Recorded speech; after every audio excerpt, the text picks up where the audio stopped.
कलयुग में महाप्रभु भगवान श्री जगन्नाथ मानव रूप में विराजमान है। जिस तरह से हम खाते पीते हैं, बीमार पड़ते हैं, ठीक उसी तरह भगवान भी बीमार पड़ते हैं और उन्हें भी इलाज की जरूरत पड़ती है। इतना ही नहीं, वे बीमार पड़ते हैं तो क्वारंटाइन होकर भक्तों से दूरी भी बनाते हैं। आज देव स्नान पूर्णिमा पर भगवान जगन्नाथ ने 108 कलश के सुगंधित जल से स्नान किया और भगवान इतना नहाए कि अब वे बीमार पड़ गए हैं। बुधवार को भिलाई के श्री जगन्नाथ मंदिरों में स्नान पूर्णिमा पर यह सारी रस्में निभाई गई। स्नान के बाद बीमार पड़े महाप्रभु को अनशन भवन में लाया गया, जहां वे औषधि का सेवन कर आराम करेंगे।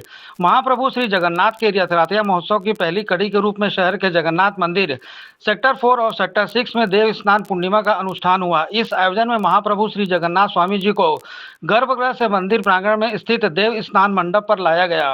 मंडप में समस्त विधि विधान के साथ महाप्रभु श्री जगन्नाथ, बड़े भाई भगवान श्री बलभद्र देव एवं बहन माता सुभद्रा को सुगंधित जल से स्नान कराया गया। सेक्टर 6 जगन्नाथ मंदिर के आचार्य शशि भूषण मोहंती ने बताया कि स्नान के बाद भक्तों के बीच गजराज भेष में पहुंचे महाप्रभु की तबीयत बिगड़ी और खूब स्नान के बाद वे बीमार पड़ चुके हैं, जिसके बाद अब वे विश्राम के लिए अनशन गृह में जाएंगे, जहां वे 25 जून तक विश्राम करेंगे। इस अवधि में महाप्रभु को विभिन्न जड़ी बूटियों एवं दिव्य औषधियों का भोग लगाया जाएगा। 26 जून की शाम संध्या बेला में नेत्र उत्सव के बाद भगवान नव युवन रूप में दर्शन देंगे और 27 जून को रथ में सवार होकर भक्तों के बीच पहुंचेंगे और अपनी मौसी गुंडीचा के घर भी जाएंगे।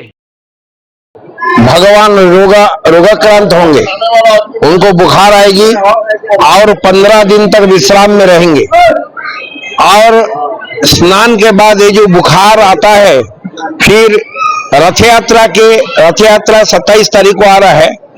एक दिन पहले भगवान का नवजौवन दर्शन होता है।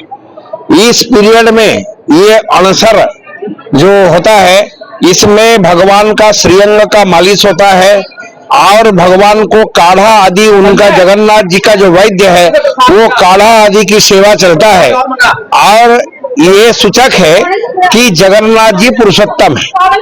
और 15वां अध्याय गीता में भगवान कहा कि मैं पुरुष हूँ और मैं पुरुष से उत्तम हूँ। इसीलिए जब जगन्नाथ भगवान को हम देखते हैं, जगन्नाथ भगवान को स्नान करते हैं, उनको बुखार आता है, वो काढ़ा पीते हैं। ज्योतिष लोग उनके साथ पूजन करते हैं, तो उनका ग्रह का ये होता है, गर्मी में लगता है। वो फिर उन्होंने क्या करते हैं, चंदन क्रीड़ा करते हैं, चंदन तालाब में नरेंद्र में स्नान करते हैं।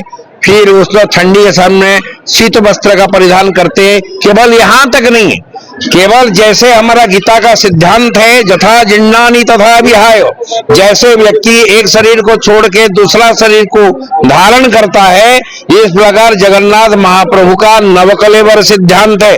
उसमें शरीर को छोड़ के नया शरीर धारण करते हैं। उसके लिए गोस्वामी जी ने कहा कि बिनु पग चलाई सुनई बिनु काना, कर विधि कर्म करई विधि नाना।